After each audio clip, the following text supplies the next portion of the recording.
Hello दोस्तों, स्वागत है एक नए वीडियो में। आज हम इस वीडियो में बात करेंगे 71वीं बीपीएससी के बारे में, जो कि टोटल पदों के लेकर यहाँ पे बीपीएससी को अधिसूचना यहाँ पे भेजी जा चुकी है। यहाँ पे देख सकते हैं सामान्य प्रशासन विभाग यानी डिप्टी कलेक्टर यानी डीएसपी पद बोल सकते हैं। यहाँ पे इसमें कुल पदों की संख्या कितनी रहने वाली है, तो 50 यहाँ पे कुल पदों की संख्या रहने वाली है। आप देख सकते हैं बीपीएससी को यह अधिसूचना भेजी जा चुकी है। वहीं उद्योग विभाग में परियोजना प्रबंधक में यहाँ पे 9 सीटें है। ठीक है दोस्तों, वहीं आगे बात करते हैं अल्पसंख्यक कल्याण यानी प्रखंड पदाधिकारी पोस्ट के लिए यहाँ 459 सीटें यहाँ पे जारी हो चुकी है। ठीक है दोस्तों, वहीं आगे बात करते हैं तो आगे देख लेते हैं। यहाँ पे सहकारिता विभाग में सहकारिता प्रसार पदाधिकारी पदों के लिए 502 पदों की अधिसूचना यहाँ पे जारी कर दी गई है। वहीं मद्य निषेध में और निबंधक के लिए 3 पदों की यहाँ पे सूची जारी की गई है। ठीक है दोस्तों, आगे बढ़ते हैं जिसमें लिखा है फाइनेंस ऑफिसर में 29 पदों की संख्या यहाँ पे दी गई है। और वित्त विभाग के रेवेन्यू डिपार्टमेंट में यहाँ पे वैकेंसी जो होगी वो 45 रहने वाली है। तो ये तो अभी 71वीं बीपीएससी का ये अधिसूचना जारी की गई है। हो सकता है सीटों की संख्या यहाँ पे बढ़ सकती है। यहाँ पे सीटों की संख्या बढ़ सकती है, जैसे कि यहाँ पे डिप्टी कलेक्टर का यहाँ पे 50 सीटें हैं, तो हो सकता है कि यहाँ पे आपको बढ़ के सीटों की संख्या 50 से 100 के बीच में हो सकती है। यानी पूरी संभावना है कि 50 और 100 के बीच में यहाँ पे सीटों की संख्या यहाँ पे रहने वाली है। देखिए दोस्तों, क्या है कि 70वीं बीपीएससी की जो चीज़ें हुई, सारी चीज़ें हुई, बहुत सारी चीज़ें हुई।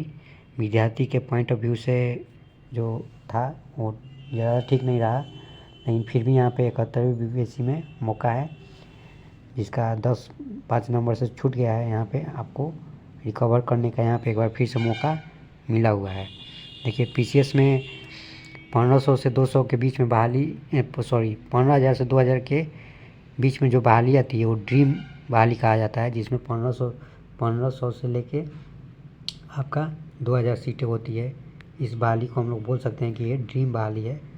ठीक है दोस्तों, क्योंकि हर बार 1500-2000 की सीट की संभावना बहुत कम ही रहती है।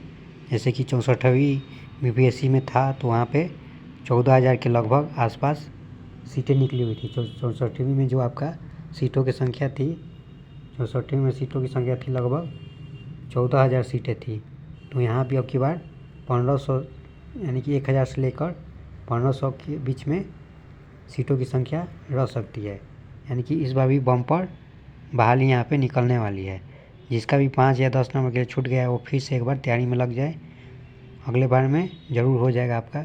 ठीक है दोस्तों, देखिए वहीं बात करते हैं 70वीं में। तो 70वीं में जो मामला था बहुत तरह का, मतलब कि विद्यार्थी के पॉइंट ऑफ व्यू से हम कह सकते हैं ठीक नहीं था। 70वीं बीपीएससी बहुत सारी चीज़ें हुई उसमें, तो हम आगे ज़्यादा बात नहीं करेंगे। ठीक है दोस्तों, अभी ये बहाली आई हुई है तो इस पर आप लोग फोकस कीजिए। नोटिफिकेशन का बात करते हैं तो नोटिफिकेशन जो है आपको मई में देखने को मिल सकता है। मिड या लास्ट मई तक आपको देखने को मिल सकता है। वहीं हम एग्ज़ाम डेट की बात करते हैं तो लगभग मान के चलिए एग्ज़ाम डेट जो है आपका 30 सितंबर के आसपास हो सकता है।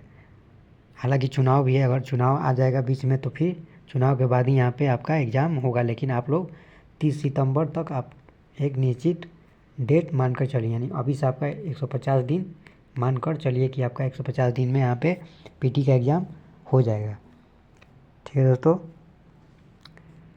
वहीं बात कर लेते हैं एएसओ पोस्ट के लिए। तो एएसओ पोस्ट हो सकता है कि अलग से इसके लिए नोटिफिकेशन आएगा, या इसमें भी एएसओ पोस्ट के लिए बहाली इसी में जोड़ सकता है, क्योंकि एएसओ में जो होता है मैथ और रीजनिंग होता है, तो उसके लिए हो सकता है अलग से, या इसी में बहाली जोड़कर यहाँ पे दे सकता है। ठीक है दोस्तों।